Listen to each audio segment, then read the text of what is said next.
Thank you very much, sir, for being here with us today.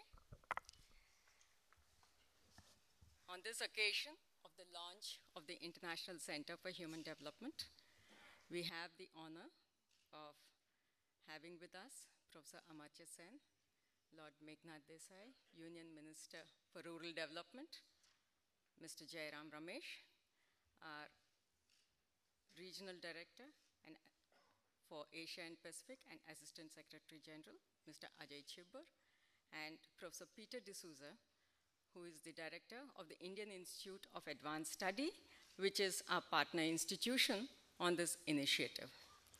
May I now request Dr. Ajay Chhibber, Assistant Secretary General and Director of the Regional Bureau for Asia and Pacific, to make his welcome opening remarks. Thank you very much, Sita. Good evening, everybody. Good afternoon, and very warm welcome to all of you to this launch of the International Center for Human Development. It's an idea whose time has come. As they say, if you drive on Indian roads, they say better late than never. This was an idea in germination for some time, but its time has come, and we are very honored and very fortunate that we have such a distinguished panel with us today that clearly needs no introduction. Professor Amartya Sen, we are very, very grateful for your long association, of course, with UNDP, but for really honoring us today at the opening of this international center. Professor Sen, I think he has won so many awards, the Nobel Prize, the Bharat Ratna, and many others. But I think if there's one thing that he stands for, is human development. We could call him Mr. Human Development. We are also very fortunate that he chose to associate himself with UNDP in developing the ideas on human development with Mehboob-ul-Haq, the late Mehboob-ul-Haq from Pakistan, and UNDP, of course, benefited immensely from that partnership. And Lord Desai, I just found out, was also a perpetrator, if you like, in that endeavor in developing the Human Development Index. And so we'll hear more about that later today as well. For his lecture today, Professor Sen will talk about, actually I'm not sure how it will go, but at least on the program, he will talk about human development in the post-2015 era. But of course, like on many other subjects, he has always been well ahead of his time. And I found something he wrote in 1994 with Sudhir Anand, where he said, "We cannot abuse and plunder our common stock of natural assets and resources, leaving the future generations unable to enjoy the opportunities we take for granted today. We cannot use up or contaminate our environment as we wish, violating the rights and the interests of the future generations." So, as we look at all these discussions that are going on the post-2015 agenda, the Secretary General of the United Nations has established a very high-level panel as well to work on it. This issue of sustainability is clearly very much on everybody's mind. And Professor Sen was, as you can see from the quote, already some 20 years, at least 20 years ahead of us in his thinking on that subject. And the other issue, peace and security, is also a subject on which he has written so much about. Don't have the time to really go into all of that today, but it's another topic on which he has linked the whole issue of human security to human development. And the word protective security, I think, is the word that he has used in some of his writings. So we are very fortunate we have him today, and we have Lord Desai as well, who will tell us, I hope, of his long association with Professor Sen, but also particularly on the issue of human development. And we are also very grateful to the Government of India for the partnership with UNDP in establishing this International Center for Human Development in India, in hosting this center. And today we have, of course, the distinguished Minister for Rural Development, Jairam Ramesh, with us. In many ways, he has been, of course, a consumer of human development reports of UNDP, but also I think his life's work in many ways embodies the spirit of human development. I still remember we were at a forum together a few months back where somebody juxtaposed the environmental issues and climate change issues as developed country issues and poverty as developing country issues. And he very rightly said, but climate change hurts the poor the most. So his thinking on sustainability, poverty, human development is very, very advanced, and he has led India and, I would say, thinking around the world in bringing these two issues together. So we're very fortunate to have him here with us today. I do want to pay a special thanks to the former Minister of Human Resource Development, Minister Kapil Sibal, because it is he who, when we proposed this idea of having the Center for Human Development in India, immediately saw how good an idea it would be for India to have this center, but also to have this as a place from which India's ideas could also be transmitted all around the world. I also met, along with Liz Grande, the UN Resident Coordinator, the current Minister of Human Resource Development, Palamaraju, and he could not be with us today, but he very much supports this idea. And so we are very grateful to them as well for allowing us to host the center in India and for making this such a great partnership with India. Finally, let me also give a very special thank to the Institute for Advanced Studies, because we are doing this in partnership with the Indian Institute for Advanced Studies. And I must thank Mr.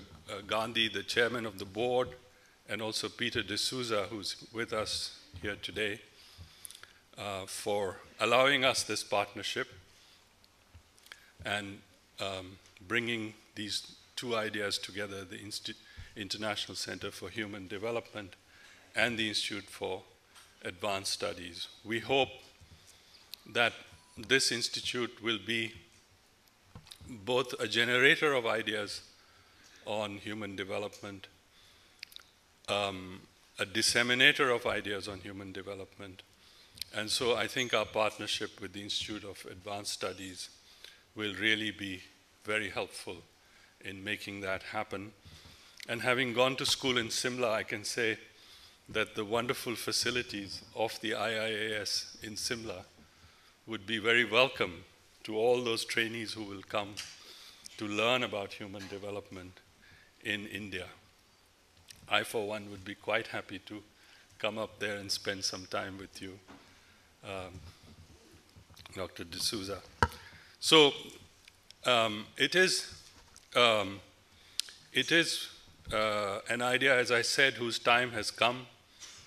We hope that this International Center for Human Development will be a place where, as Professor Sen has written, the argumentativeness of India will come out, but we will be very much focused on issues around human development and sustainable human development.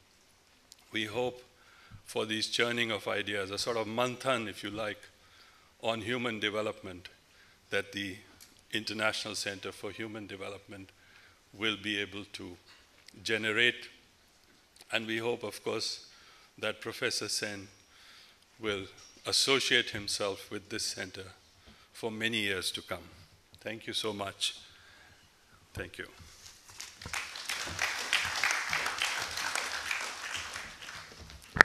Thank you, sir, for your very kind welcome remarks. I must also thank you for being with us here today, coming all the way from New York. And it is your vision that has actually helped to conceptualize and actualize this center. May I now request UN Resident Coordinator and UNDP Resident Representative, Ms. Liz Grant, to release the logo of the International Center for Human Development.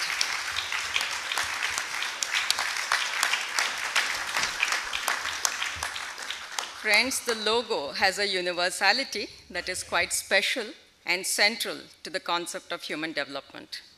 It combines the colors of the primary elements of life: brown of the earth, blue of water and sky, orange of fire, and the green of forests.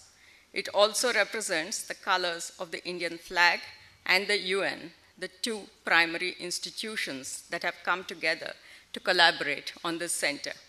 The globe represents the global footprint that the center aspires for. The core people-centeredness of human development is denoted by the images of the people at the center of the globe. Thank you, Liz, for releasing the logo. Now it is my honor and privilege to ask Professor Amartya Sen, Nobel laureate, who does not need an introduction to this audience, who is a founder, along with Dr. Mehboob-ul Haq, of the Human Development Concept and Approach. It is only befitting that the inaugural lecture for the International Center for Human Development is being delivered by him. Professor Sen's vision and pioneering work have been responsible for reminding us of the centrality of people's choices and freedoms, even as we pursue the path of faster economic growth. His message is even more relevant at the current juncture when the world is facing the challenges of fiscal crisis, social unrest, and faltering progress on key human development indicators. His vision for a post-2015 era, the terminal year of the Millennium Development Goals, is what all of us are waiting to hear.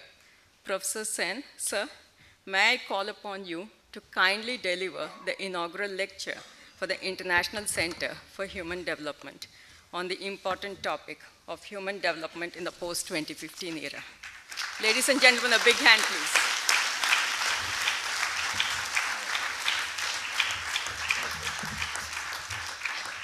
Very much. Well, it's a great delight for me to be here, and I thank you all for coming on this occasion.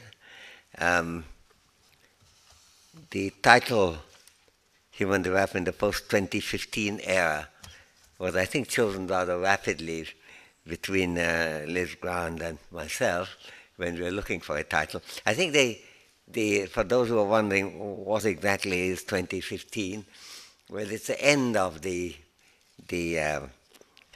period in which the Millennium Development Goals were to be finished, and the question of what to do after that. Now here I must say I've always had a bit of a grumble about the Millennium Development Goals, not because I don't approve of them, and indeed I do, but because it was a successor to something called the Millennium Declaration, which preceded it. And that had an enormously bigger role. It had democracy, it had human rights, many other things. So anything that wasn't immediately measurable was dispensed with in the Millennium Development Goals. And there was a victory of the concreteness over foundational concerns. So it's unfortunate, and I've had an opportunity speaking at the General Assembly in last fall and trying to urge that they restitute that, and when it's renewed, they go into that. However, what I'm going to talk about today actually fits in quite well with the Millennium Development Goal. That is the rather narrower concern. But I remind that because quite a lot of it would be concerned with some issues where one of the major concerns and achievements of India, namely running a multi-party democracy system, would not figure. And that's certainly one of our achievements. I would be contrasting China with India. And if there are positive things, indeed I wrote something on that in the New York Review, that indeed when it comes to democracy there are issues of which we can be proud. Not that it's perfect, there are a lot of things that has indeed gone wrong, but on the other hand, taking the rough with the smooth, there our achievements are definitely quite considerable on maintaining a multi-party, thriving, functioning democracy in a very poor country with many religions, many languages, many regional differences, as well as many other differences of a political, social, and other kind. But I would be concerned primarily with human development, and here again I would distinguish between human development in the broad sense, which includes all the things that concern us, and Mahbub ul-Haq, the founder, as Ajay mentioned, and I would go further than Ajay, he was not so much made a contribution, he was the architect of the human development. I helped him, Meghnad helped him, many others helped him, but we would have got nowhere but for Mahbub ul-Haq's leadership. And I shouldn't give too long a speech, but I ought to perhaps say one or two things about Mahbub himself on this occasion. I certainly couldn't match the admirable brevity of Liz Grant's presentation, which consisted of unveiling it and then disappearing without a word.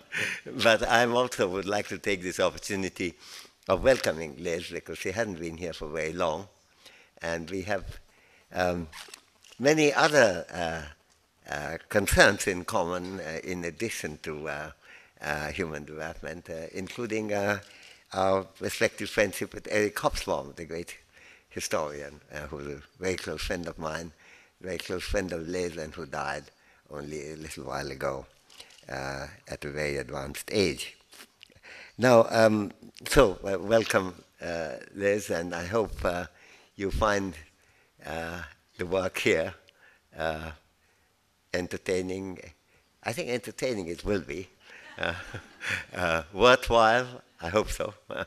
And certainly there's a huge role for the UN to play and the UN coordination to play in this context. Mahbub introduced me, as it were, or we talked about the idea of human development when I first met him in October of 1953. I had just arrived from Calcutta Presidency College. He had just arrived from Pakistan. We arrived more or less on the same day, and we were walking towards a lecture, I think of John Robinson. And I think Mahbub asked me whether I knew where the Mill Lane was, and I explained that I did. I was very well equipped by then, having spent 24 hours and walked around. And so we walked together, and this became, of course, a close friendship. But I remember spending a lot of time chatting with him already then, as to why, what Mrs.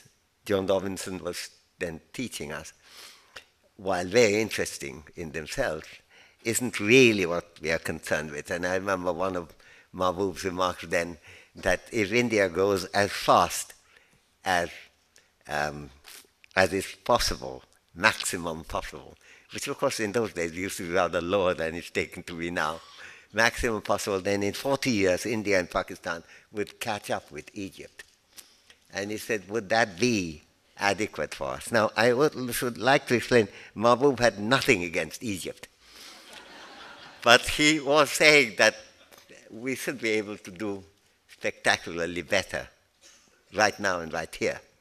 So that was really the thing that drove the human development thing. And he, of course, then I stayed on for a while in Cambridge. He went to Pakistan. He went first to Yale, and then he went to Pakistan.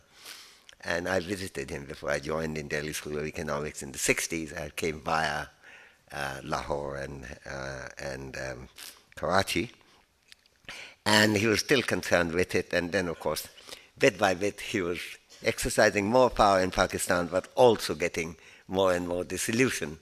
And then in 1989, in the summer, he called me and he said, drop everything, you have to come and help me out with doing the human development approach. Not just human development index, that's only one part of it to which you made a reference, Ajay, and that's right, that is in fact the flagship. But in fact, the approach is much broader than that, because it concerns all the things that human life as flourishing depends on.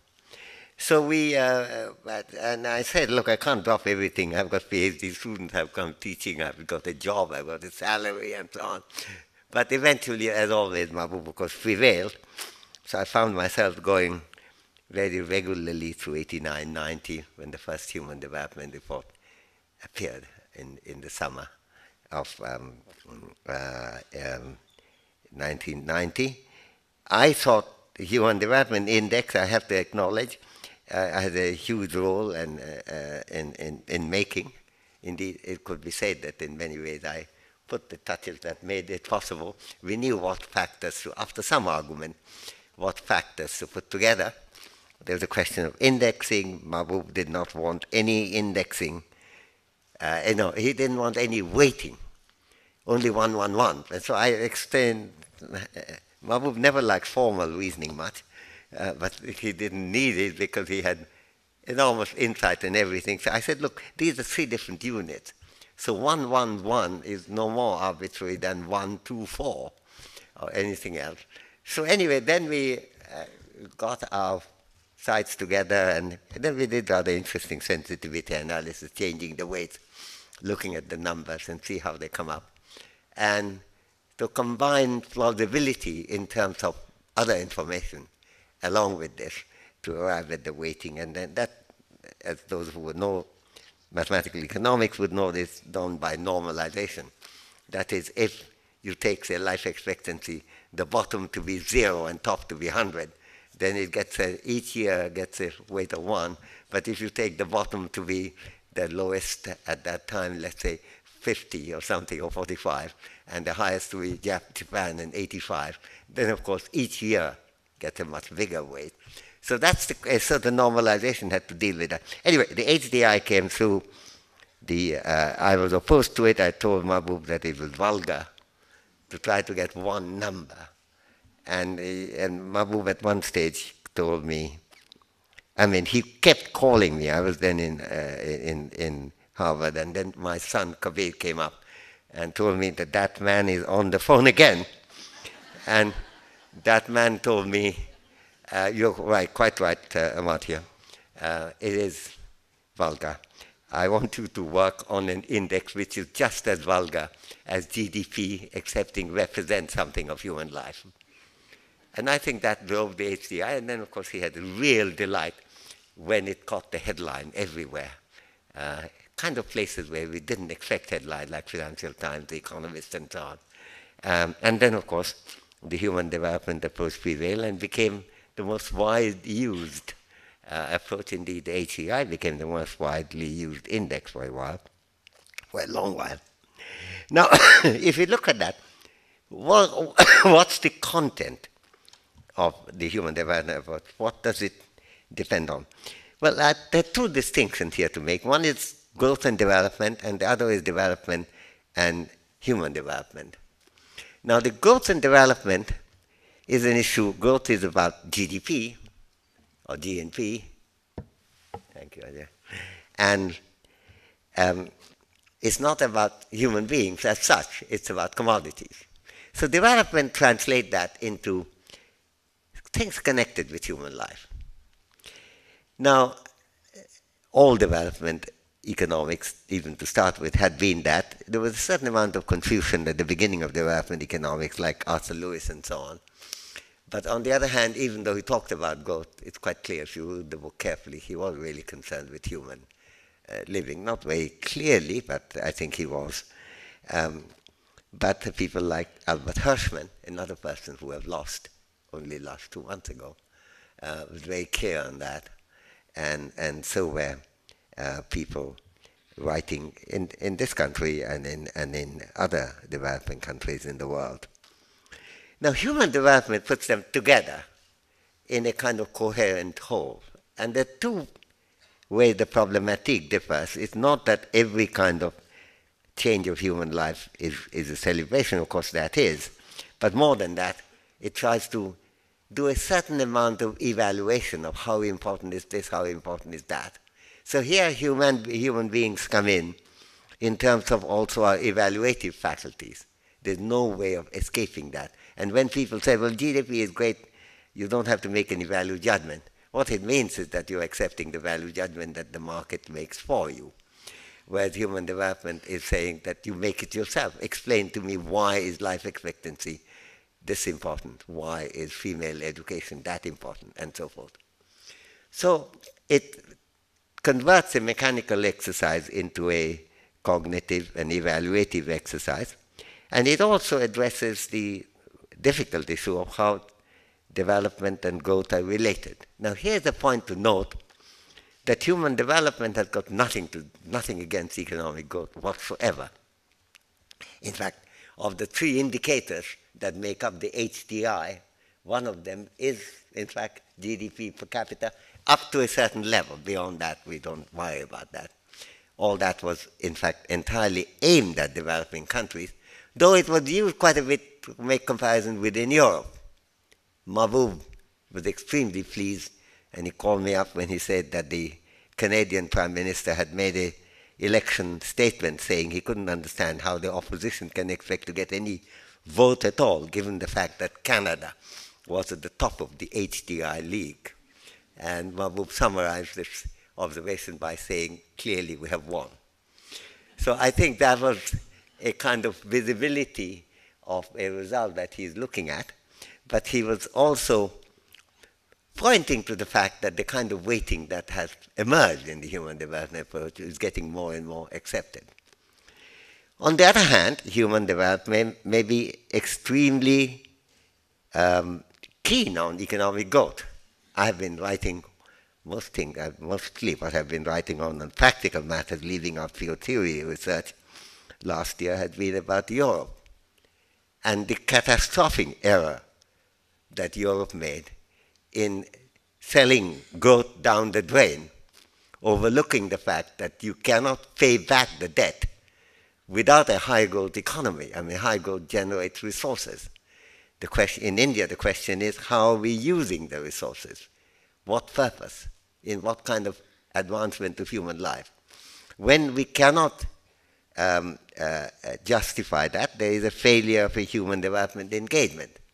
But when you're not generating any growth at all and just asking people to cut this and cut that, which Europe has gone on again and again and not got anywhere, as indeed would have been predicted, even on Keynesian reasoning, but there are many other reasoning, including that of Adam Smith, as to why you have to take a broader view of human society and development to understand the engagements involved.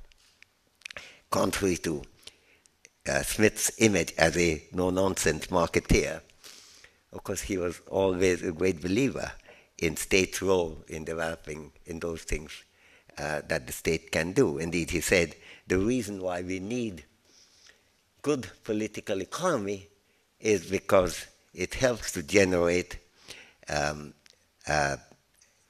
development, by which he meant growth, of a kind that would improve the life of human beings and also generate resources for the government to spend those things which only the public sector can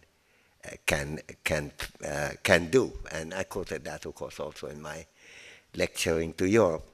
So I think that was a context in which the neglect of growth is perhaps the biggest failure of human development. So the idea that there's a kind of contradiction between them is quite ridiculous. The only point that Mabu was making is that growth is not valuable on its own. When it's essential and needed, then to slacken on it would be a very bad pursuit of human development. And when it's not essential, but when it's absolutely only thing you're doing and not using the resources for any other purpose that enhances human life, well, then it's a different kind of criticism. I think Europe has gone into that, and I have to say, to the credit of India, it actually did not fall for that. India did not, China didn't. Britain, which was not part of the euro and did not have any reason to pursue that, nevertheless pursued it. It's never been quite clear why they chose the painful part of cutting everything, especially since John Maynard Keynes was actually born in England, that would somehow generate a budget surplus, which of course it didn't generate as predicted, and they continue to believe it will now. It hasn't in 2 years, but now it will. This is the greatest folly of all, of which actually Adam Smith also speaks, namely inability to learn from experience and expect that even though everything is much the same as in the past, it will now generate a different result, which it hasn't, of course. I won't go indulge in English statements of people like George Bernard Shaw in Man and Superman, when I think Ann Tanner says that an Englishman feels moral only when he is merely uncomfortable. And I think that's probably a psychologically unfair statement to make. On the other hand, it's not easy to find an explanation. It's certainly not easy to find an explanation within economics of what's been going on.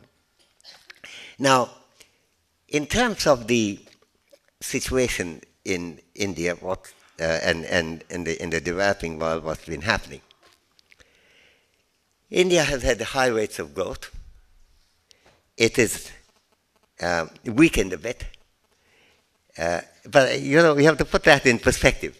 I think in last week of June, last year, I got 2 phone calls one morning. One was from a French paper asking me that, have you seen the last quarter Eurozone figure? And I said, no, I haven't. What's happened? He said it stopped shrinking. The Eurozone had 0 growth rate. Is it not a moment for congratulation?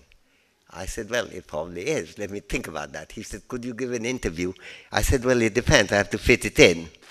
2 hours later, I got a call from a television think channel here, in fact, NDTV, saying, what have I got to say about the disastrous figure on economic growth? Dismal figure. So I said, how dismal is dismal? And they said, oh, really dismal. It's 6.2% growth rate. So I had to take the 2 remarks together and wonder which interview I ought to give.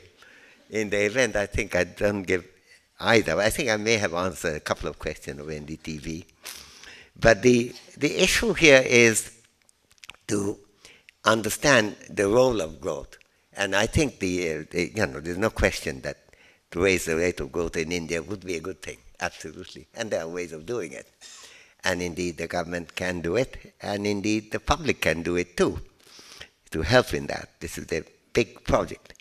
On the other hand, it's also very important to see, A, how growth is generated, and B, what is done by the resources generated by economic growth. Now, I began by mild praise of India vis-a-vis China. Let me give you some numbers which now would indicate the other side of the story. China has been growing a bit faster than India. A lot of people think that India should try to catch up with China, which I must say I do want India to catch up with China, but not just growth rate, but on the quality of life and other things. On the other hand, the idea that in order to do that is not to by cutting on welfare payments and the pursuit of human capability formation, not only is a mistake, it completely confuses the entire lesson of Asian development, beginning with Japan in mid-19th century, namely education, healthcare, and expanding productivity of human beings not only helps human life, which is the primary impact, but it also makes economic growth possible and easier. And China went in that direction, went for universal education straight away, went for universal health coverage, though of not a very good kind initially, even before economic reforms. And over the years, there have been ups and downs after the economic reforms. There was a period of some confusion, but the growth has continued, and China has continued to grow faster than India. On the other hand, this has not been the case that this has been achieved by not doing human capability, exactly the opposite. Undernourishment, child undernourishment in India, looking weight for age, 43.5% of our children are undernourished. The percentage in China, as opposed to 43.4, is 4%, 4.5%. The life expectancy, of course, in China is higher, 73 rather than 65. Under 5 mortality, a bad thing, in India is 63, in China it's 18. I think in almost anything you look at, there's a major difference. Now, the difference is partly the engagement with these services in the nature of economic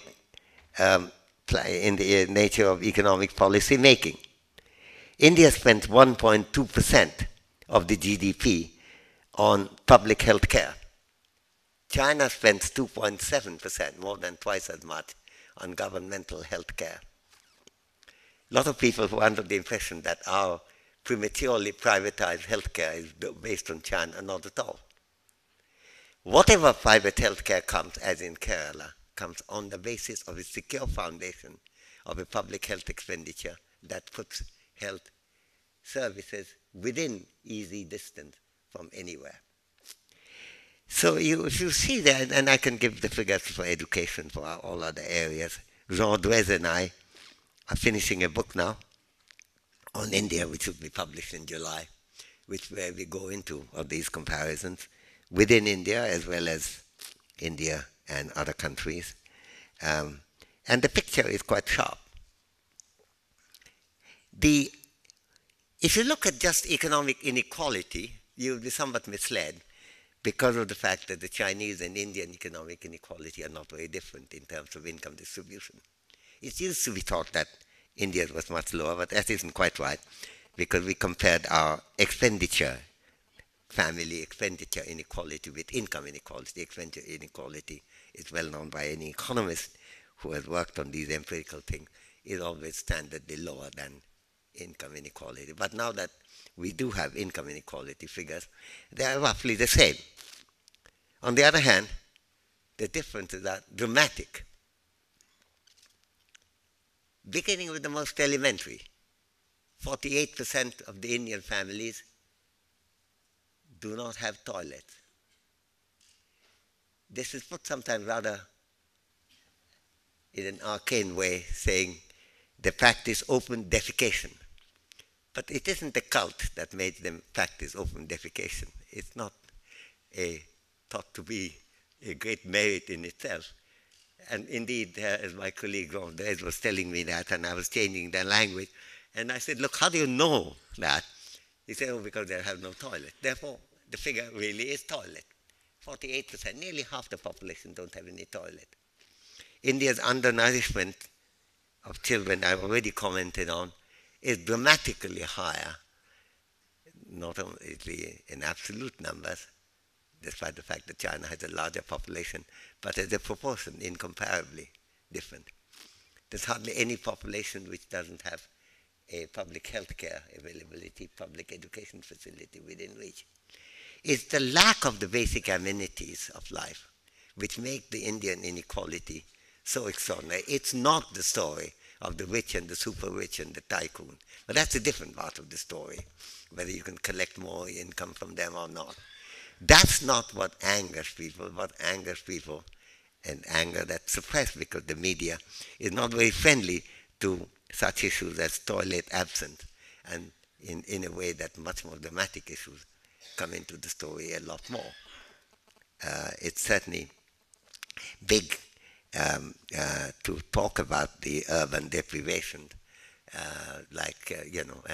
when we had a catastrophic organizational failure, and that certainly needs fixing because the Indian public sector requires accountability in a way it doesn't have.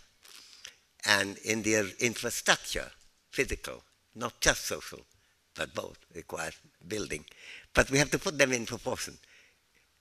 The headline said 600 million people plunged in darkness. Well, that's true. But 200 million of them never had any electricity connection anyway. And the country still debates about how it's people-friendly to have cheaper electricity, while 1/3 of the people have nothing to do with electricity. Similarly, cooking gas and so on. These are very easy issues to capitalize on. And on the other hand, the other kind of real deprivation. And I'm absolutely delighted that at long last the issue of violence against women is receiving the kind of attention it had. It absolutely. But I would have been even more delighted if it was recognized that Dalit women have been undergoing real violence over a very long time with hardly any protest and any organization behind it. I think there's an absolute gulf in that picture. So I think we ought to really look at human development for what it is, which includes the important contribution of growth. It also points out how growth is achieved, whether to human capability expansion or not, makes a difference. To recognize that human capability expansion is the Asian model of development. To recognize that it's within our powers to make a big change in that. From time to time, the question has been raised when sometimes people say I talked about the Kerala model. I've never defy anyone to find a single statement of mine where I quoted Kerala model. I did say there's a lot to learn from Kerala, but in those days I thought Kerala had a lot of bad lessons to offer as well. And you have to take a much more positive, constructive policy about the market along with all the things they were doing.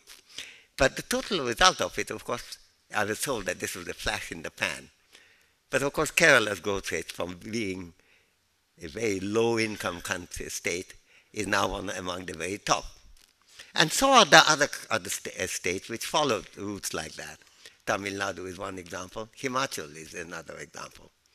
And of course, their achievement, Himachal has been one of the poorer states. But it's the fact that it overtakes others has a lot to do with the Asian model of development, namely the capability-based expansion. Sometimes the comparison is made with Gujarat, which of course had a very distinguished record of doing physical infrastructure well. And from there is a lot to learn, undoubtedly. At the same time, if you look at the total result, then you have to see that a lack of interest in human development could make a difference. And made even the difference on per capita income. If you look not just the average income, but the median per capita income, in Gujarat is 6,300, in Tamil Nadu 7,000, Himachal Pradesh 9,942, and Kerala 9,987. If we look at the percentage of the below poverty line, 2004-5 scale, in Gujarat it's 31.6, Tamil Nadu 29.4, Himachal Pradesh 22.9, Kerala 19.6, all in the income index. But this is not unconnected with the human development, which has been feeding the process. And then if you look at, say, female literacy, Gujarat 63.8, Tamil Nadu 69.4, Himachal 79.5, Kerala 93.0. If you look at the percentage of child undernourishment, you find similarly a higher picture.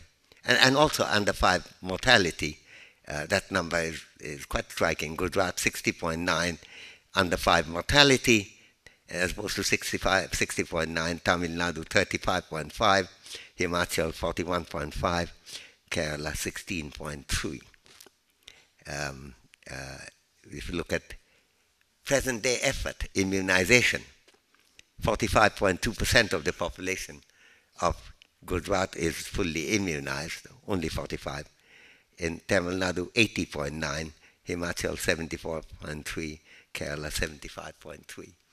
So I think the picture is this, that there is really no conflict between high growth and human development, because human development is not only good in itself, it's one way of achieving growth.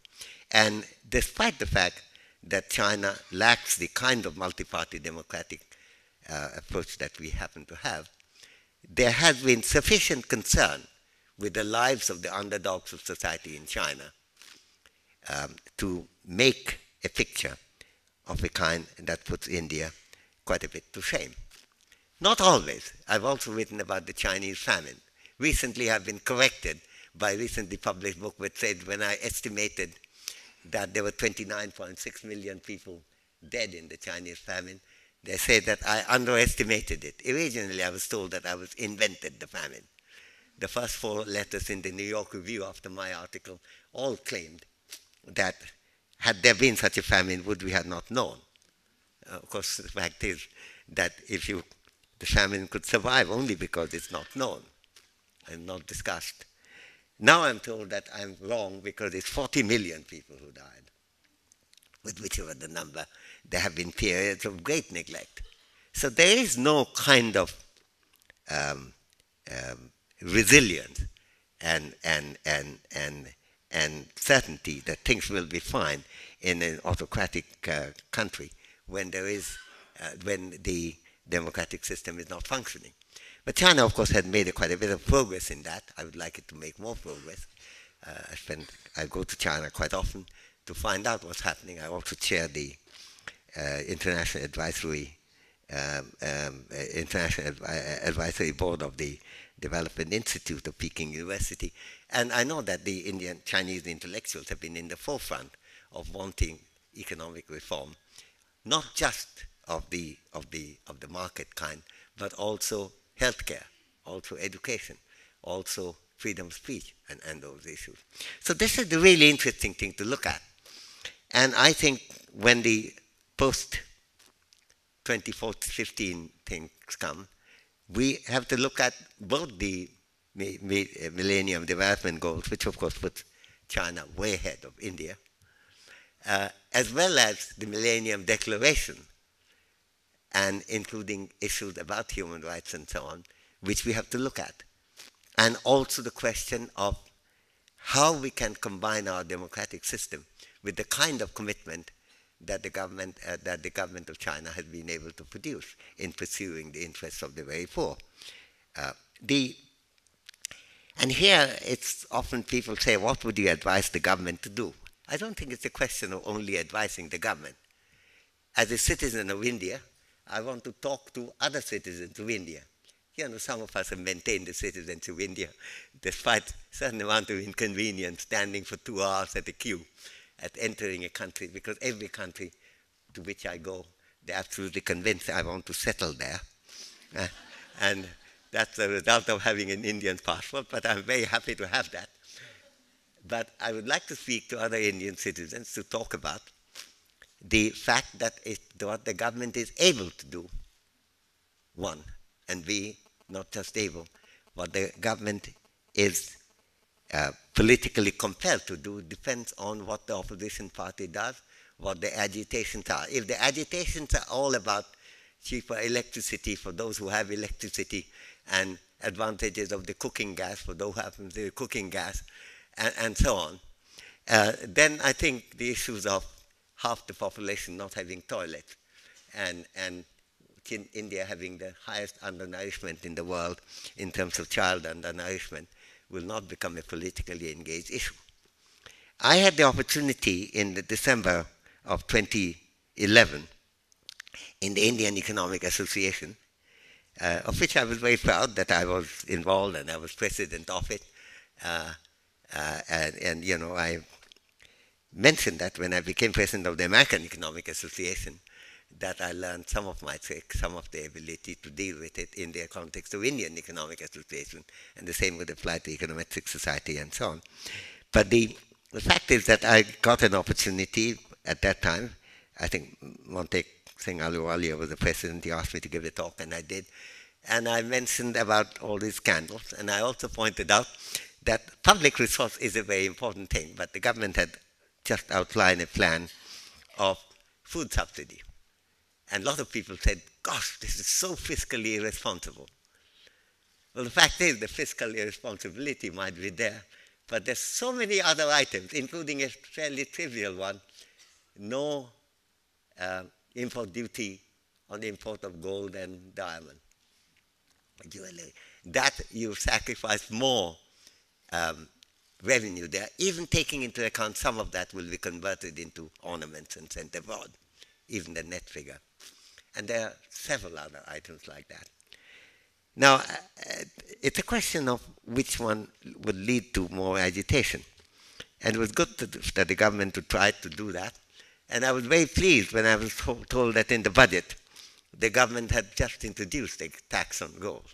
But then, of course, immediately there was street protest about that, anti-poverty of having, so whether led by jewelers or the users of jewelry, the government abandoned it.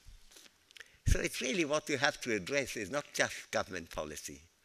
You have to address opposition policy, and also the responsibility that we as citizens ought to take as to what we put as focus in our demands for the government, from the opposition, from the media, from the society. And I think that's where the issue of human development, I think of Mahbub al-Haq, he would have been delighted to think that, that there is a major role for human development in that context. And I'm, of course, delighted that since I was associated with him and had a role, as Ajay kindly mentioned, in the initiation of it, that it remains a very important perspective to look at in India today. Thank you very much.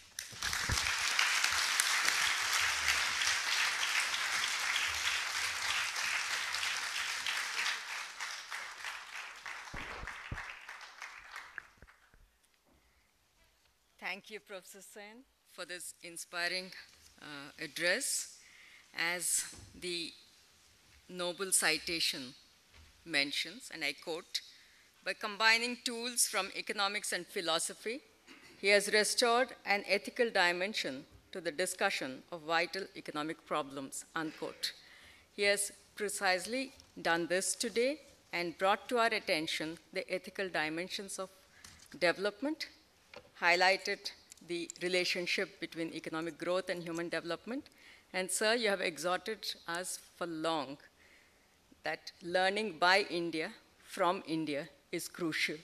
You have reiterated once again the importance of learning from other countries, but also from learning from the experiences of our own states in the country.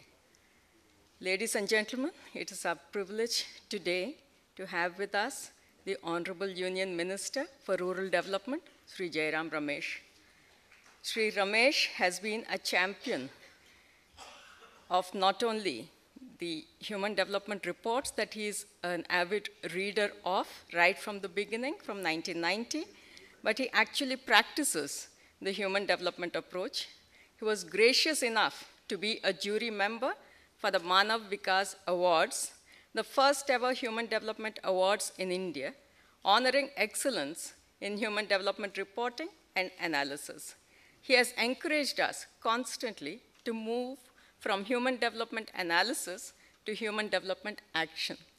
It is a matter of great pleasure for us to invite you to deliver the presidential remarks on the occasion of the launch of a center whose core mandate is to support the move from human development analysis to action. Shri Jairam Ramesh.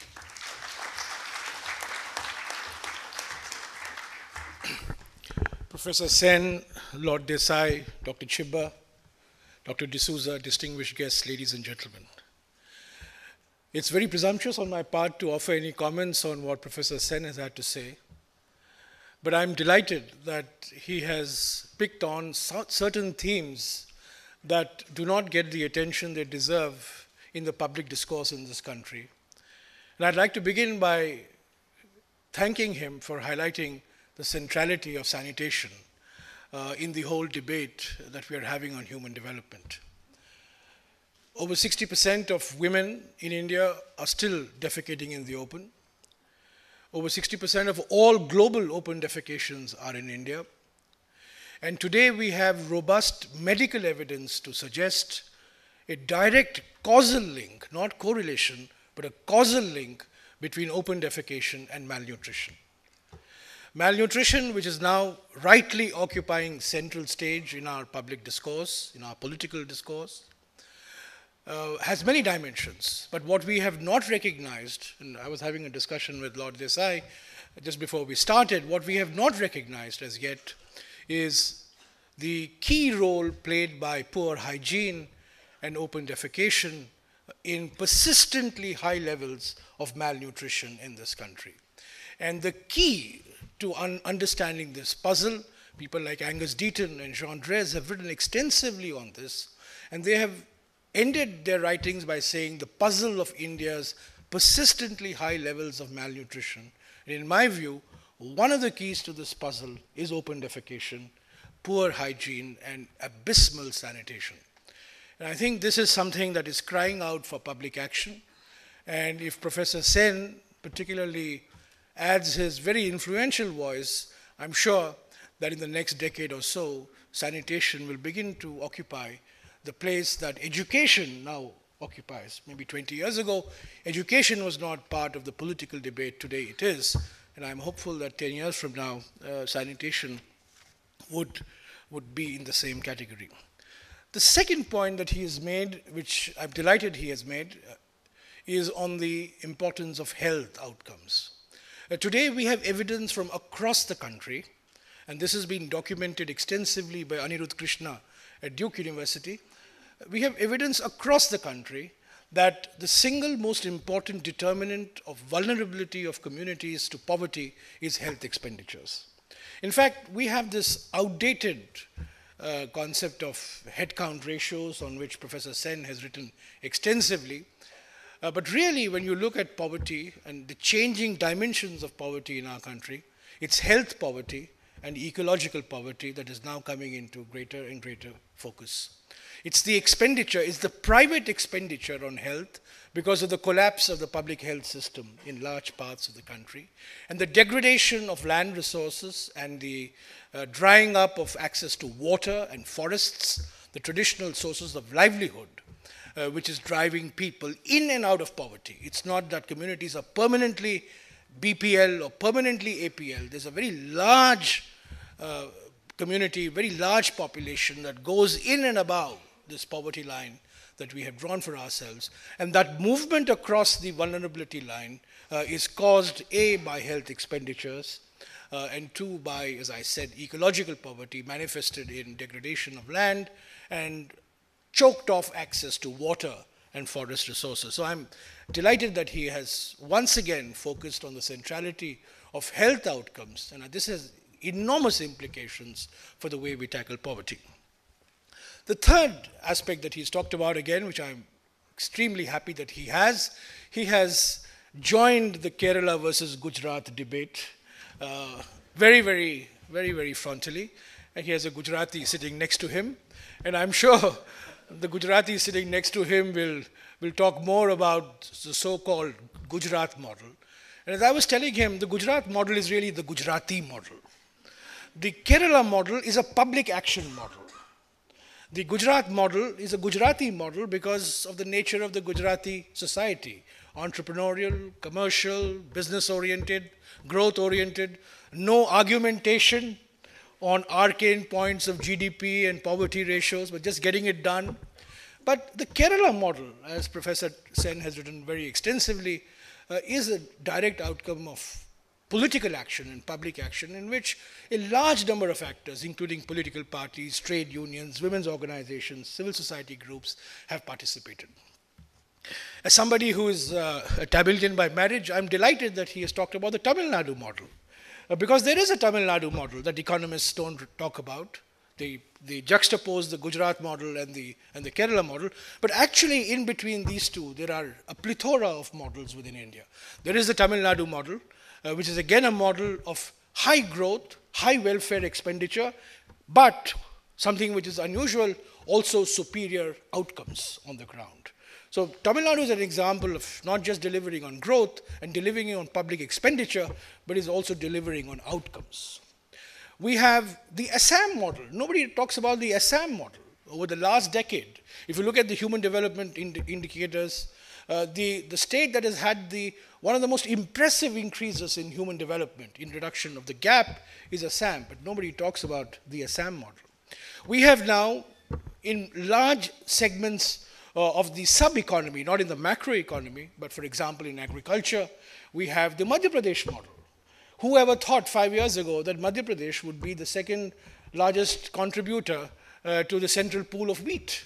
But today, next year, Madhya Pradesh will probably exceed Haryana in that category. Who would have ever thought that Chhattisgarh would be a major contributor to the central pool of rice? But Chhattisgarh is. So I think the academic debate, certainly, and the policy debate should not get frozen into these two extreme models, the Kerala model of the one side and the Gujarat model on the other. And there is a large number of successful models within the country coming up in the most unexpected of places. And I think if we keep our eyes open, you will see remarkable successes coming in many of these areas. I'd like to just make 3 additional comments to what Professor Sen has had to say. First, and this is really derived from his own work and my own observation in the field. First, that superior human development outcomes are possible and have been demonstrated at lower rates of economic growth. And the classic example of this is Bangladesh. If you compare Bangladesh with some of the fast-growing Indian states, and I would include Gujarat, Andhra, Karnataka, these are all fast-growing Indian states. On 5 of the most crucial economic indicators related to human development, Bangladesh scores higher at consistently lower rates of economic growth. It's not a coincidence that most of these indicators on which Bangladesh scores higher are related to women's empowerment and sanitation. That's where they score better than many Indian states.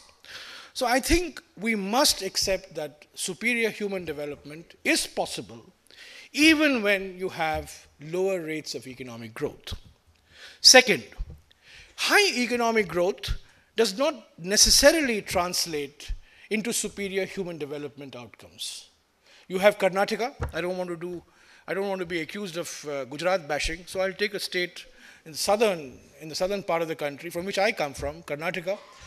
If you take Karnataka, it is a high growth state, but you have 6 districts of Karnataka where human development indicators are as bad, if not worse, than sub-Saharan Africa. Something that we don't normally talk or associate with this high economic growth trait. So high economic growth certainly does not necessarily translate into superior human development outcomes. Third, high economic growth is certainly essential for dealing with the scale of the problem that we are confronted. I think that's the centrality of economic growth. When we talk about why we need economic growth, it's not just we need economic growth for generating the resources, that's common sense, it's 101, but the scale of human development backlog that awaits us in UP, in Bihar, in Odisha, in Jharkhand, in the central part of the country, necessarily demands public expenditure. And that will necessarily have to come from higher rates of economic growth.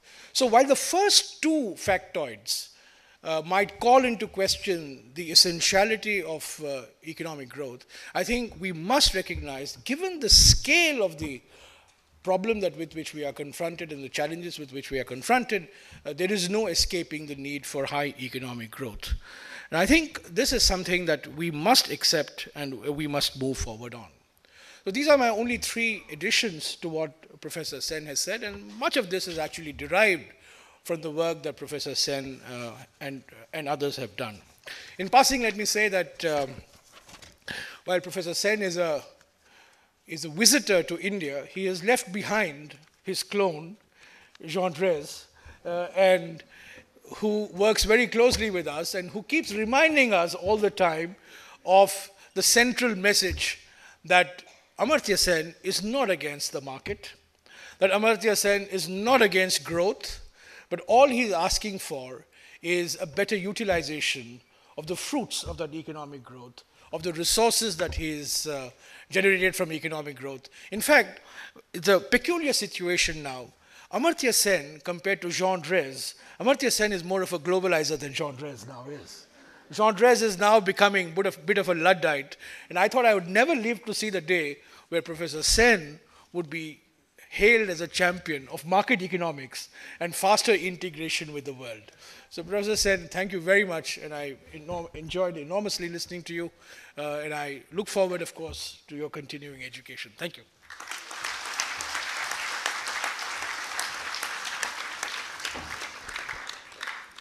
Thank you, sir, for providing further food for thought on the relationship between economic growth and human development, and for tirelessly championing the cause of water supply, sanitation, and highlighting the issues of health and ecological poverty.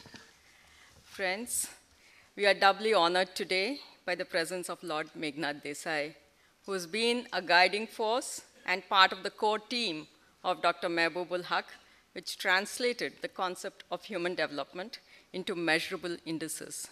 Lord Desai made pioneering contributions to the measurement of Human Development Index, going beyond the traditional indicators and advocating for a political freedom indicators, as well as the environmental dimensions, long before they became fashionable.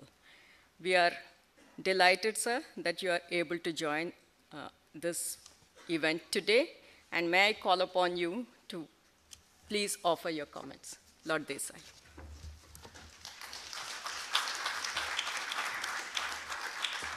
Thank you very much, Jairam, Ramesh, Amartya Sen, friends. I was very fortunate, in the words of Dean Aitchison, of being present at the creation of human development. And I can only blame Amartya Sen for getting me involved into this, because at one stage after the Latin American debt crisis, the Latin American UNDP approached Amartya Sen to find an alternative to income, because at that time IMF was battering down on everybody to follow a very orthodox Washington consensus model in terms of exchange rate, devaluation, and balanced budget and all that, anti-inflation.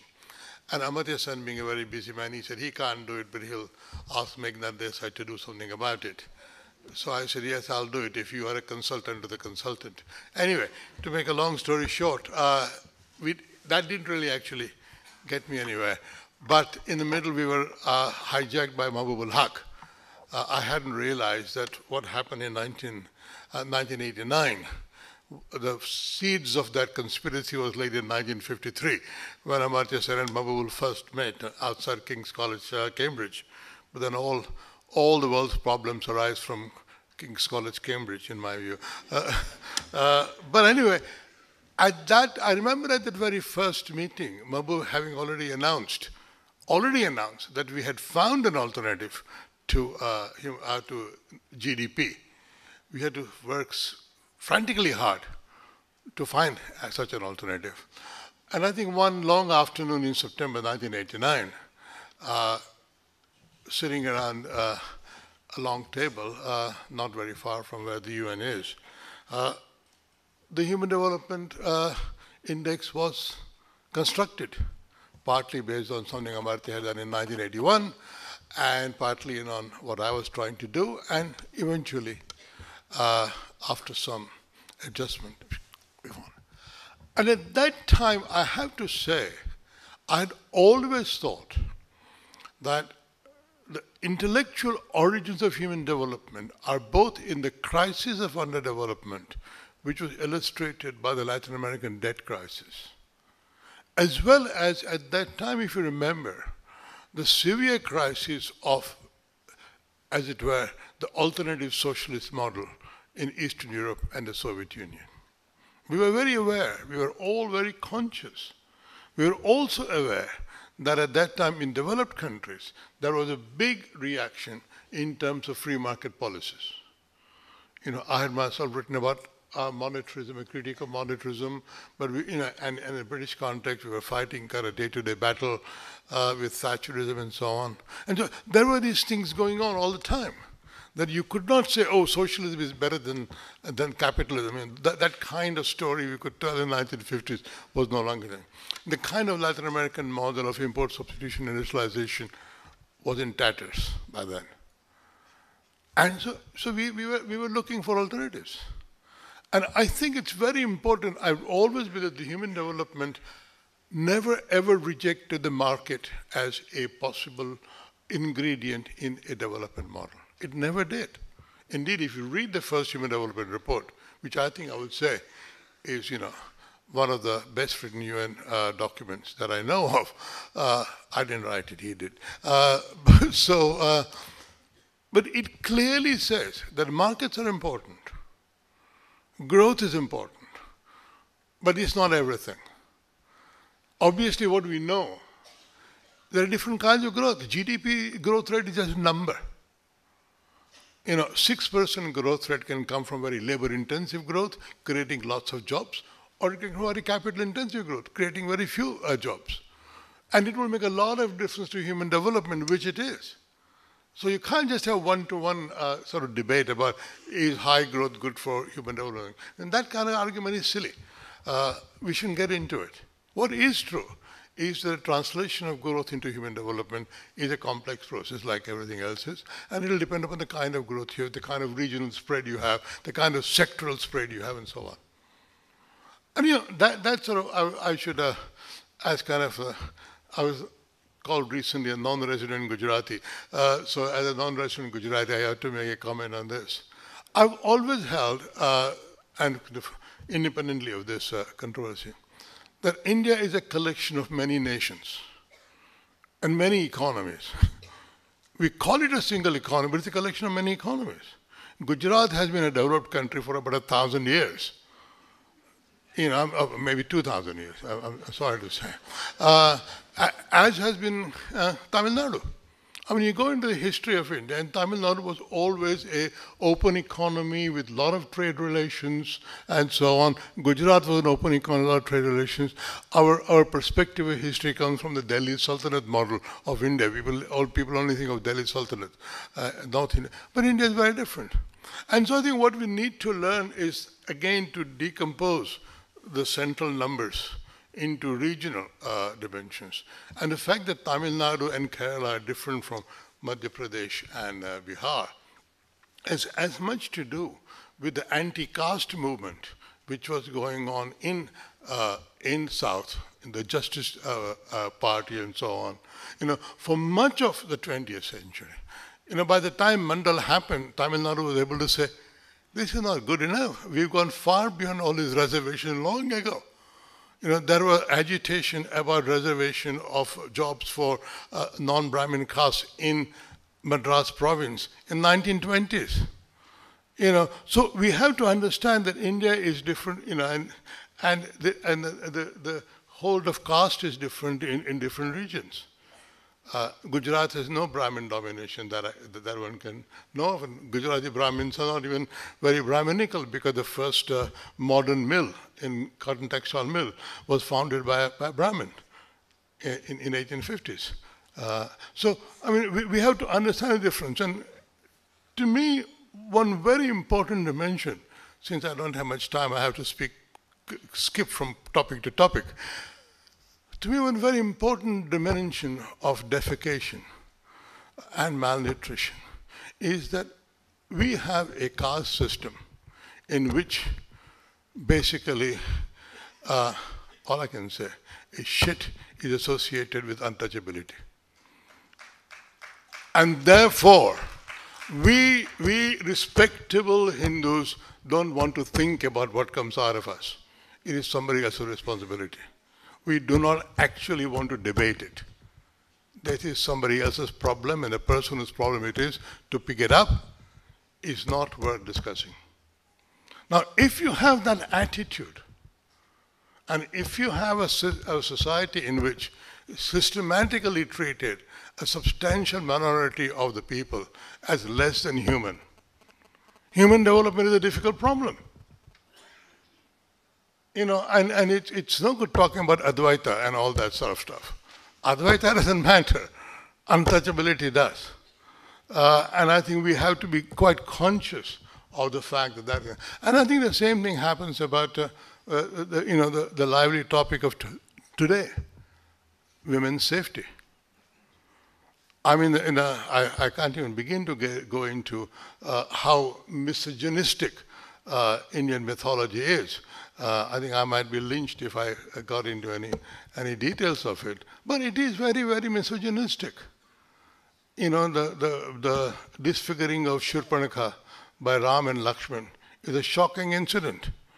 You know, if it happened today, there would be a fast court action for defacing a woman who had done you no harm, cut her nose and ears off. You know, that's shocking, but not thought to be shocking. If you've grown up in a system in which somebody defacing a woman is not shocking behavior, how are you going to respect women? Right? And so we have deep problems here which we have to face up. Okay. Anyway, life is long and time is short. So I think one of the interesting things that the Human Development Model did was we went on in 1995 to go into the gender dimension. If you read the 1995 Human Development Report, we developed gender empowerment measure, GEM, and all sorts of. And I think one of the things perhaps the center ought to do here as a pioneering effort is to really have a Human Development Index only for women in India. And what we did not do, although we sort of talked about it, we talked about human security. But our notion of human security at that time, and again, Mahbub ul Haq was very insistent on human security. Our notion of human security did not actually relate to the kind of issues women are talking about today. Security in a sense of personal feeling of well-being. And when can a society generate a personal feeling of well-being, which may not at all be dependent on private income, but on public infrastructure, the kind of transport you have, the kind of lighting you have, the kind of police you have, the kind of courts you have, the kind of attitude people have. Now, if we could, as it were, as a pioneering effort in the center, construct an index of women's safety or women's well-being, then perhaps we would have made a good contribution to human development. Thank you very much.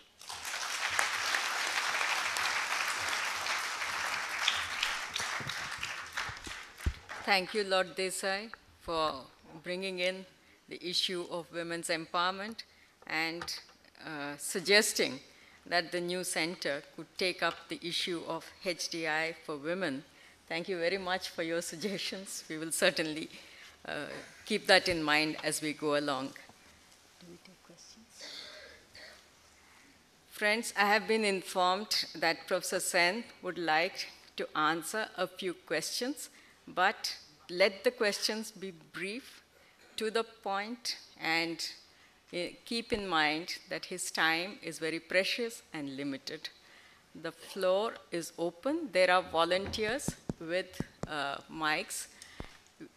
About 10 minutes will be devoted to the question and answer session. And I request Honorable Minister, Shri Jairam Ramesh, to please preside over this part. Okay, short question, and only one question per person. Very short. I come from the Dalit community. I wanted to ask, what is the Human Development Index if we do not measure the human development of Dalits in India? Why don't you measure? No, I got the question. Well, the human development of Dalits is a very big part of the total human development picture. Human development is, of course, an aggregate picture. So here's the thing that one should understand about human development. It is concerned with how the lives are going with a collectivity of people. When we are talking about human development for India, then Dalits, non-Dalits, high caste, low caste, all together, Hindus, Muslims, all together. If you want to see the deprivation of a particular group, then you do the human development calculations, including the Human Development Index for that group, which would be in this case Dalit. So one of the things to do, and what you would, if you convert the question from one which is seeking a solution, perhaps even making a critique, to one which is following a constructive agenda, is when you're breaking down, as there have been human development reports for all the regions of India, you could do human development for Dalits as a group. And you will get results that will be really interesting to compare the human development of Dalits, human development of non-Dalits, or perhaps to get a bigger, sharper picture, because some of the non-Dalits are also quite deprived, is to look at the relatively affluent compared with the Dalits and see how the structure is going. So the human development is a tool of analysis which applies to any collectivity and can be applied to the Dalits also. But it's a kind of thing that if you think it should be pursued, and I would agree with you that it should be, then I think it would be appropriate for research to be done on that and for these numbers to be generated. So that is the constructive implication of the interesting question you're raising. I think Dr. Chhibber wants to just say something on this. Just to add that, absolutely, just to say that actually there is such a calculation has been done, and it is quite a revealing picture, and we can make it available to you. Published, yeah. Meghnad, you want to say something? I just want to say one of the things that Human Development Report did do a long time ago was to break down aggregate national index into different groups. And I remember when we discovered that in the United States, the life expectancy of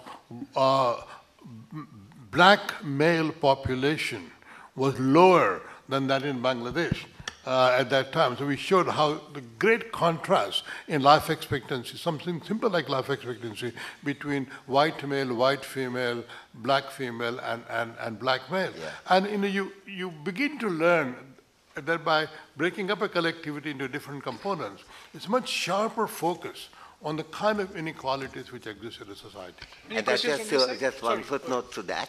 The particular thing about African Americans or blacks and non-black, I published an article on that in the Scientific American of 1992. And you can see that, and that in some ways a similar thing can be done for Dalit. I gather from Ajay that it's, and also from Jairam that it already exists. But there are quite a lot, the picture that came out was very starkly different from the average picture for the United States. Any questions on this side? Yeah. Mike.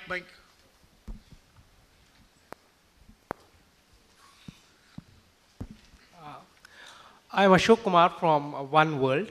My question is, how does it help the cause of human development, overall human development of the country, if we look at the development issues through various prisms like women, rural, children, Dalits, how does it help the cause of overall human development? Overall human, total. Overall, I was getting the word. Yeah, overall. You know, the overall is made up of these parts. So there's no way you can say that this is just overall, but not apply to any group. And I think it's therefore very important there are three things to recognize. One, that the overall is made up of these components, therefore you couldn't be independent of the components. Second, that we are interested, as the last question indicated, as to how things are going for a particular group, and especially a deprived group, which in this case could be Dalit. And it's similarly the question of how is it going for women compared with men, and so on. And the third issue is to recognize that there is a deep issue of justice involved in it. Underlying the human development approach is a belief in the theory of justice. And I try to discuss that in my book called The Idea of Justice, which was published in 2009. And you'd see how the idea of justice for a group of people, of humanity at large, has to be integrally connected with what's happening to the lives of the people making up of the population. I also argue why it can't be just national boundaries. It has to be global in some sense. Professor Sen, would you agree to take 4 or 5 questions at one go? And I think that may be much better. And we can pack in a little more questions. Yes, the young lady here, right here. Please give her the mic. Okay. No. I think There's we all sound much louder to ourselves than to others. Professor Sen, my name is Rita Soni. I'm with NASCOM Foundation. And a very quick question.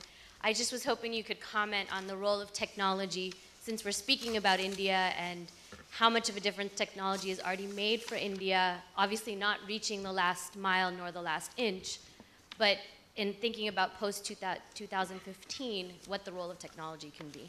Okay, there's a lady right up there at the back. Yeah, please. I'm trying to ensure maximum geographical distribution. Yes, I see that there is also gender balance. Spatial equity going on. Yes. I'd like to just ask about on the Women's Human Development Index, that there's a huge difference in women face. Yeah? Oh, yeah, here, up. Right up. Up there, okay. Yeah, okay. See, Don't fall down, you go back a bit. No. Women face different types of poverty in terms of, say, if they are doing unpaid work, or if they're in employment, in decision making, in holding of assets and all. So how do we actually, we cannot do a single kind of index for every woman also. Can you just elaborate on that? Okay. Yes, sir, right here. So, I don't think Can you collapse everything into one index? How does the one index help you? Sure. Okay. Yeah, of course. Okay. Hello. Try to bring some international flavor also. Absolutely, you must. Can you discuss the connection between the oh, I see. Okay. between the future of climate change policy and human development, especially in regards to how to finance them? How to finance them? In terms of climate change and human development, and how they're interlinked, and how you see them going forward in the future. Okay, Ramesh?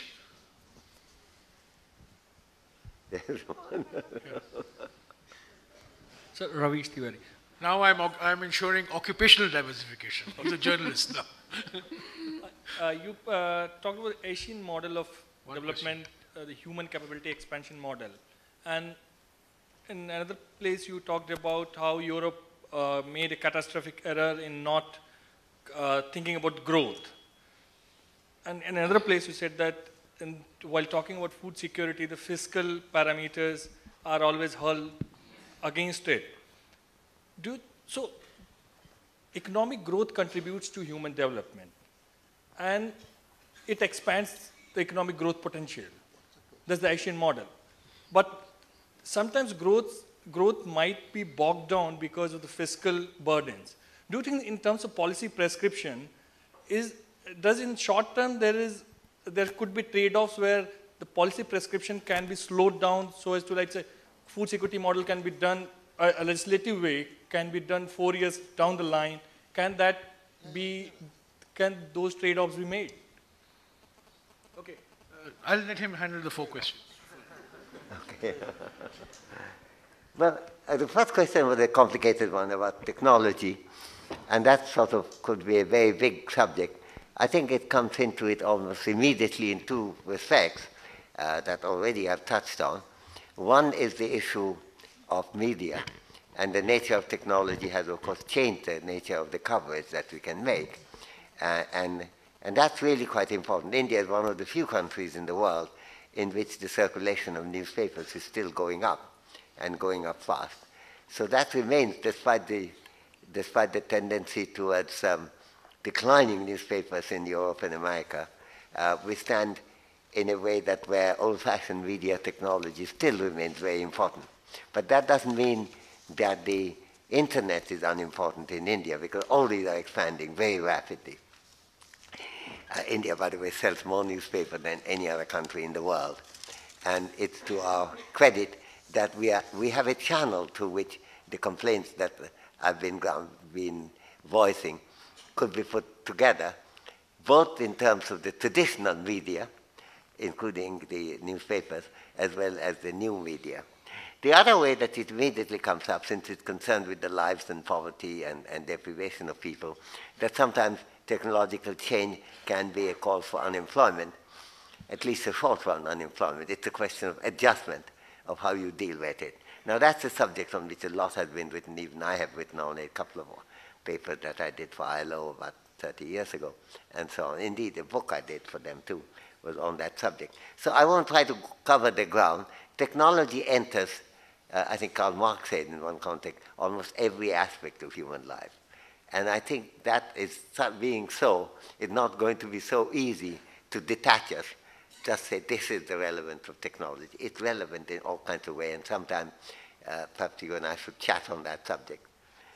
One indicator, that was my quarrel with Mahbub al-Haq, namely, that's why I called it vulgar, to try to capture a complexity of human life, and especially the society with all the different human life in it, into one indicator. But they have different purposes. See, we often say aggregative statement. There's no way. If we say, let's take the statement about Bangladesh. Now, one indicator, it doesn't have to be, but there's a small number of indicators that shows how different things are, just to give it an indication. In the course of the last 20 years, we were about 40% or 50% richer than Bangladesh. Now we have twice the per capita income. In the same period, Bangladesh, who had a lower life expectancy than us, now has higher. We have 65, they have 69. Infant mortality was higher in Bangladesh than in India. Now it's lower in Bangladesh. Ours is 48, theirs is 38. Under 5 mortality was higher in Bangladesh in 20 years ago. Now it's lower, 63 in India, 48 in Bangladesh. Total fertility rate was much higher in Bangladesh than in India. That is, Bangladesh is now much lower and indeed almost close to replacement. Access to improved sanitation is dramatically higher in Bangladesh. There's only about, the 48% have no toilets. The corresponding number is about 8%. Infant immunization is 72% in India, and now 95% is Bangladesh against the triple vaccine. Now, I can put this together in one index too, and that would be and I am doing it implicitly when I'm saying Bangladesh is doing better in all aspects, or nearly all aspects of human development, other than income. But that is like an index but spoken in words. You know, maths is not very different from words, because it's one way of presenting words. So we could sometimes, when we summarize it, as it's in one indicator, Bangladesh is doing very well. But it's made up of these components. So I think the thing to recognize that one indicator is a way of making an aggregative judgment, but it's not independent of the different components on the basis of which there is this lovely subtly word that philosophers often use, is being a function of or super based on a collectivity of indicators. So I think I'll let you speak, Meghnad, but I've been asked the question, I have to answer it. So the average or the totality is also something in which we are interested. But what would be really wrong is that you said, this is one indicator, I'm not going to talk about how that indicator is higher. That would be really outrageous, because I could say, show me why Bangladesh is doing better. Then I would do what I said, life expectancy, infant mortality under 5, total fertility rate, access to improved sanitation, DPT, immunization, and so on. So I think both have their roles in communication. But running quickly through climate change, of course I was delighted that Ajay quoted something I wrote a long time ago. But you know, human development is about how people's lives are going now.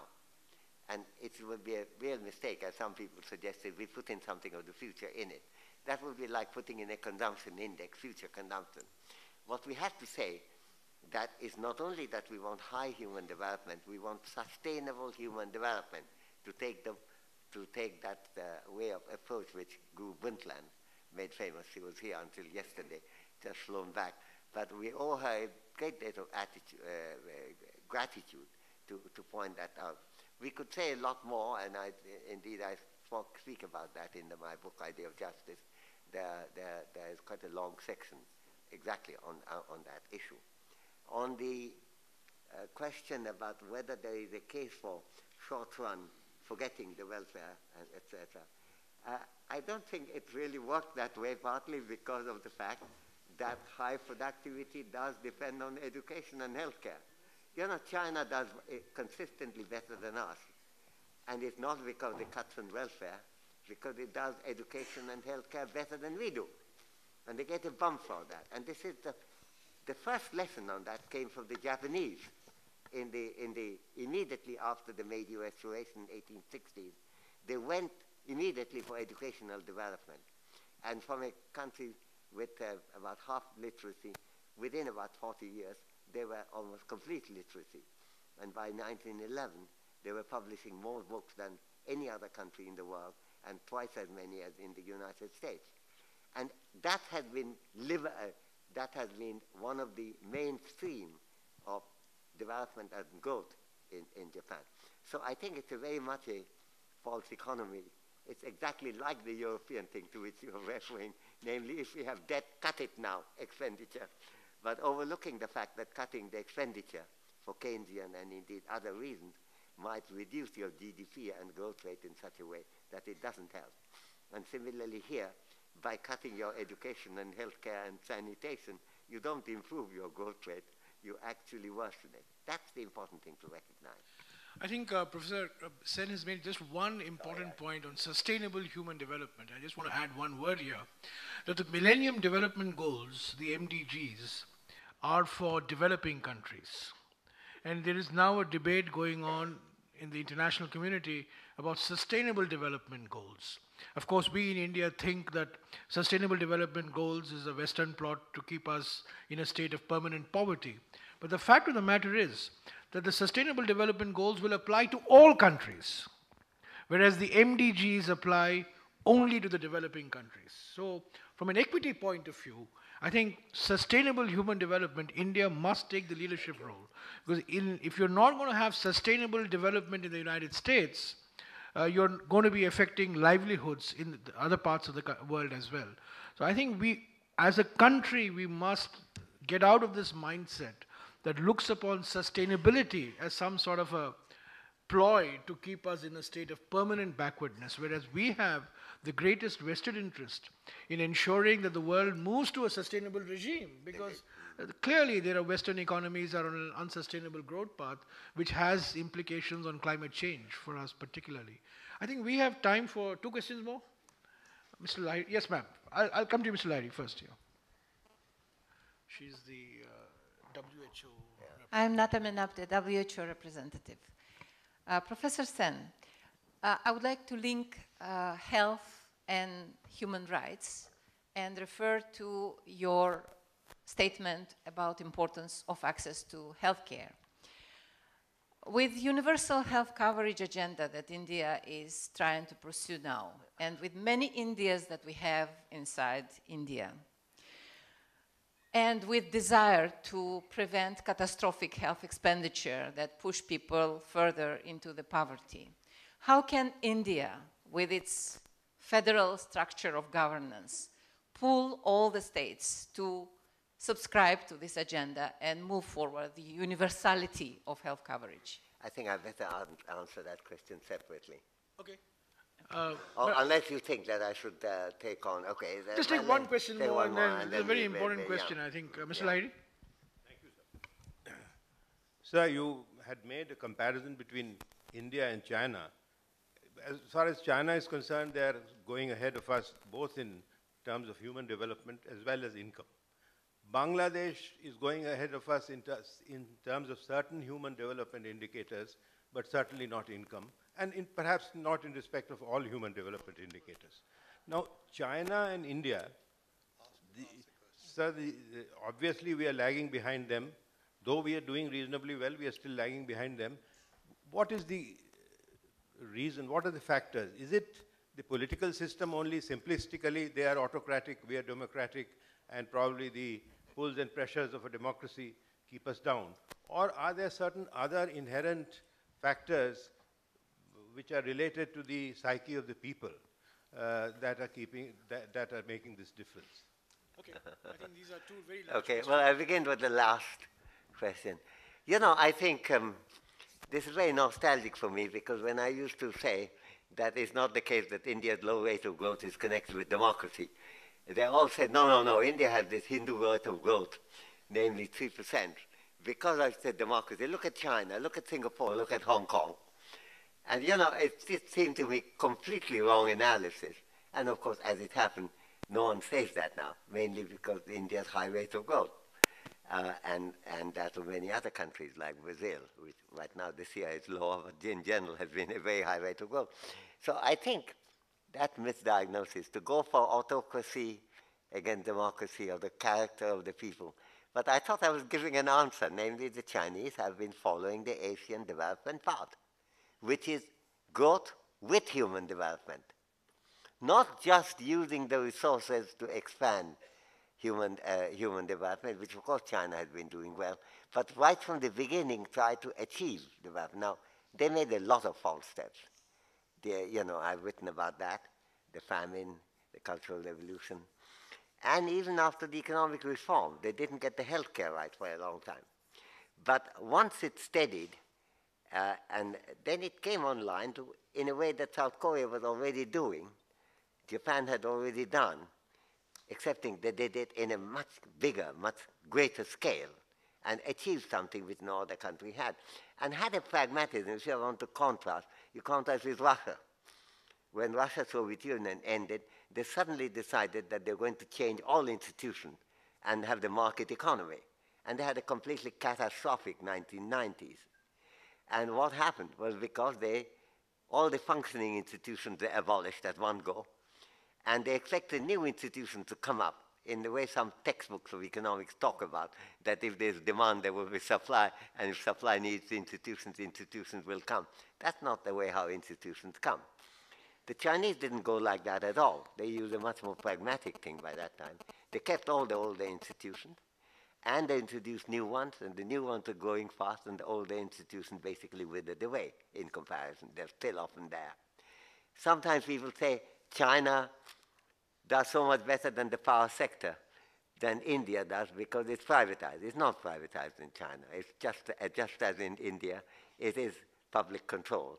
The only thing is that the Chinese make a huge amount of investment in power, and we don't. They generate about 15% profit a year, which is mostly plowed back into the power sector to develop. We generate a loss, and that's not unconnected with all the things I was talking about, the pressure, the fertilizer, the subsidy, the electricity has to be cheaper to the domestic consumers, whole lot. I mean, this country has, every time I come, I go to a restaurant, I have to carry a pullover, because at an artificially lower price of electricity, we keep our air conditioners at a level that is almost, inhuman. I made a comparison. Tokyo keeps everything public thing at 23 degrees. Hong Kong does it about 22. Thailand, Bangkok does it 22. We do 16. And I asked a government official in one of those super cool rooms, I said, what do you make of that? He said, oh, I've got used to it. I can manage it.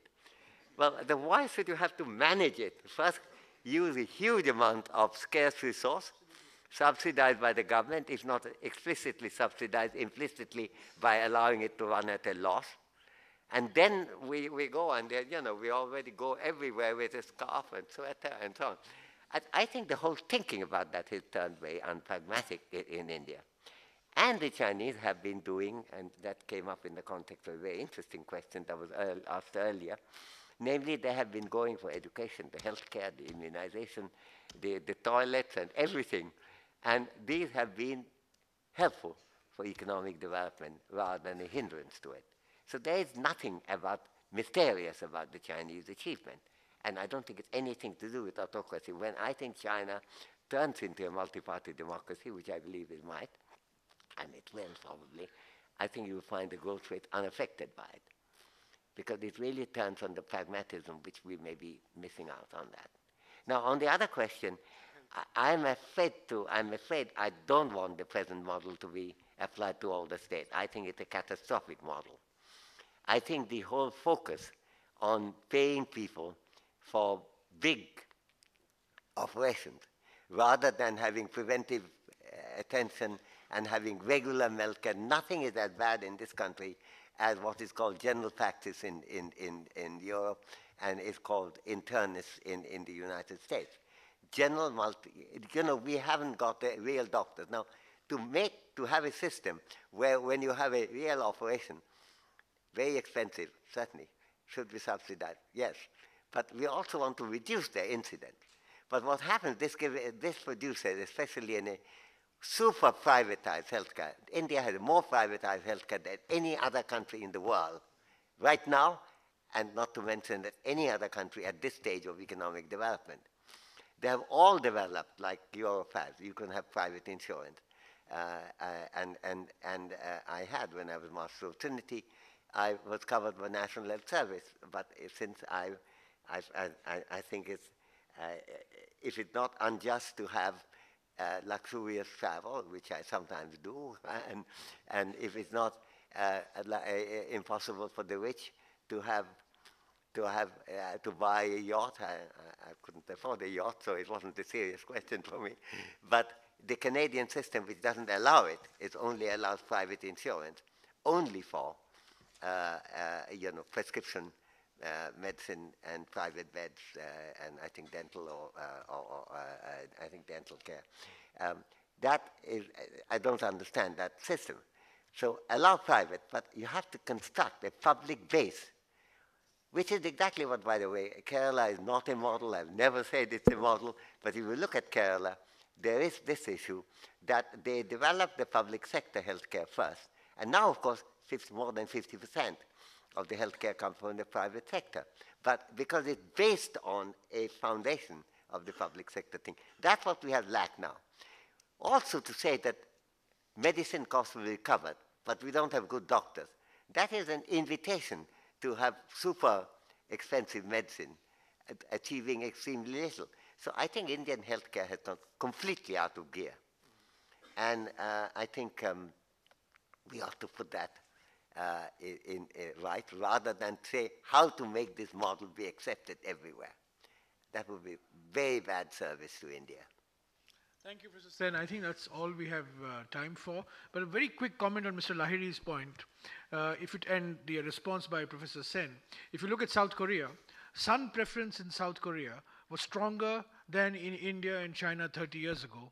And in a 30-year time span, that same culture which had a higher son preference today is held out as an example of a public action in which gender equality has been achieved, at least in terms of sex ratios at birth and infant mortality. And South Korea is a very good example. So these arguments about culture and nature of political systems, I think historical experience shows us is very limited arguments. Yeah, Meghnad, one final word. When someone says, can one index capture everything? I can say one thing. If the Human Development Report in 1991 had said 15 dimensions are very important, nobody would have been here today 15 years later. It was because of one number. And that one number is what the magic is all about.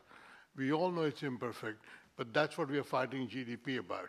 It's because of one number that it appeals. That's what Mahbub said. Exactly. Mahbub said it's very vulgar, but that's what I want right Exactly, now. It's an invitation to look at all the tables. Yeah. Vulgar means popular, after all. Yeah. Thank you, Professor Sen. Thank you very much, sir, Professor Sen, for taking these questions and giving such detailed replies, and to the Minister for managing the equity issue so remarkably. May I now call upon Professor Peter D'Souza to honor the guests and dignitaries on the dais with mementos as a token of our gratitude. We would like to present Professor Sen a book on history in the making, the visual archives of Kulwant Roy, and a book by Aung San Suu Kyi on Burma and India, some aspects of the intellectual life under colonialism, and a UNDP publication, Planting Seeds of Change, commemorating the 4 decades of partnership of UNDP with Government of India. I now request Professor Peter D'Souza. Yeah, he's opening it.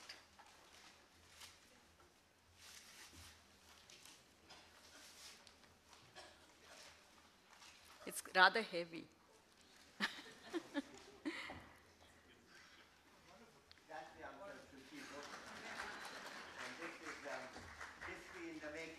Yes. Could you unwrap it, please? Thank you so much. But we have individual copies for each of you. May I now request Professor Peter D'Souza to present to the Minister, Honorable Minister Jairam Ramesh, a packet of books. Not HDR. It's Reading Gandhi in 2 Tongues and Other Essays. Burma and India, Some Aspects of the Intellectual Life Under Colonialism by Aung San Suu Kyi. And Pioneering the Human Development Revolution, an intellectual biography of Mehboob-ul Haq by Khadija Haq and Richard Ponzio, which we thought that you would appreciate. And of course, the history of, yeah. We thought you would have less time, sir. And may I now request Professor Peter D'Souza to present to Lord Meghnad Desai a packet of books which he thought we might find interesting. Is Diversities in the Indian Diaspora, Nature, Implications and Responses, edited by N. Jairam, and Aung San Suu Kyi's book, plus Planting Seeds of Change, the UNDP-India partnership for over 4 decades in the country.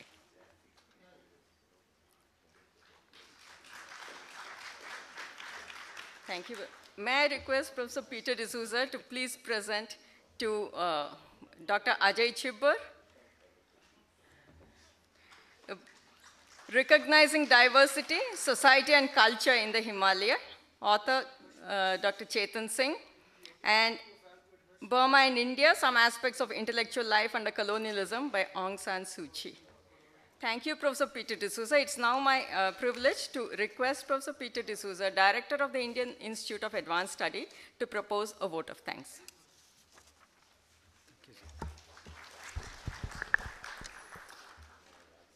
I have to be brief, but I don't really want to give up my privilege of offering the vote of thanks. This evening we've heard ideas on the history of human development, ideas on the relationship between growth and human development, and we hope that in the years to come, the new center, the International Center for Human Development, will be an institutional home for these ideas, an institutional home where research will link with policy, where institutional innovations that have been practiced in countries across the world will be available for sharing, and where there will be a thick conversation that will develop between countries of the global south. We are really, when UNDP was looking for an institutional partner, and they asked the government of India to find an institutional partner in India for this, the Indian Institute of Advanced Study was seen as a natural partner, because when in 1965, Dr. Sarvapalli Radhakrishna imagined the Institute of Advanced Study, and gifted the Rashtrapati Nivas for this imagination, he gave it the mandate to be a place where scholars could spend time to reflect on the human condition. And in that sense, working with UNDP to partner this new institution seemed to be a kind of natural progression. We are very grateful that Professor Amartya Sen, who has been mentoring this idea for several decades, has agreed to be with us to inaugurate the institute. We are grateful not just because this has been such a part of his intellectual work, but because that intellectual work, in a sense, invites us to engage with this thick relationship between ethics and economics. And in that thick relationship, several key ideas have emerged. And it is these ideas that we hope the Institute will take forward in the 4 areas of work that it has outlined for himself. Thank you, Professor Sen, for being with us today and inaugurating this institute. We are thankful to the Minister, Mr. Jairam Ramesh, not just for the energy that he brings into public debate, not just because he goes that extra mile in delivering the benefits of development, but because he has very often in the last few months, I think, taken the public debate, invited the public debate to engage with difficult and inconvenient questions.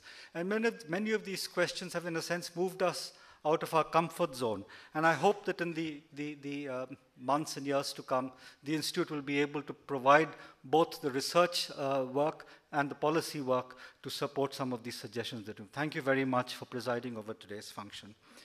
I'm grateful to Professor Lord Desai for joining with us, not just, again, because of his long association with this idea from late 1980s through the last 2 decades, but also because in the last few years, he has played such an important role in critiquing our public institutions. He has played an important role as a public intellectual in engaging with us on how to move forward this idea of human development. He has traveled all the way to be with us today, and I'm grateful that you have agreed to be with us and comment on the debates. I'm grateful to Ajay Chhibber for not just steering the idea of the center through UNDP, but for in the many decades since the idea has sort of been fermenting and growing both within the policy and development community, but for arguing that such a center must come up in India. He has, in fact, patiently and with great perseverance persuaded both communities that such a center must be located in India because of India's rich development experience. And I'm really grateful that you've made this long journey from New York to be with us today. Thank you. The International Center of Human Development would not really have been possible if we had not got the support of the Government of India. Honorable Minister Sibal supported it when he was in the ministry. Honorable Minister Pallam Raju has supported it. Secretary Ashok Thakur has been fully supportive of this idea. And we have received support from senior officials of the Ministry of Education, the Ministry of External Affairs, the Department of Economic Affairs, the Planning Commission, and we are grateful for them because all of them have come together to make it possible that such a center can find its place in India, but be available not just to the global south, but to the world as well. Thank you very much for all the support that you have given us. I must place on record my gratitude to the Country Office of the United Nations, the resident representative who has been tirelessly supporting this idea, to the country director, to the advisors and senior staff of UNDP, as well as to the chairman and governing body of the Indian Institute of Advanced Study, who have, in a sense, worked quietly and collegially in making the International Center for Human Development a reality. Thank you very much, Thank you very much. I'd also like to thank my colleagues from the academic and policy community who have come here today in fraternal solidarity, who shared with us the excitement of this new center. And I hope that in the months and years ahead, it will be possible for all of us to draw on your expertise and to draw on your scholarship to take forward the possibilities that are inherent in this new center. I want to thank the media for joining us today and announcing to the world that such an institute has now come into place. And I hope, again, in the years to come, that you will be a partner of the new center in making sure that the idea of human development becomes an integral part of policy making. And lastly, let me thank the students who have come here from the different universities of the capital, from research institutes across the national capital region.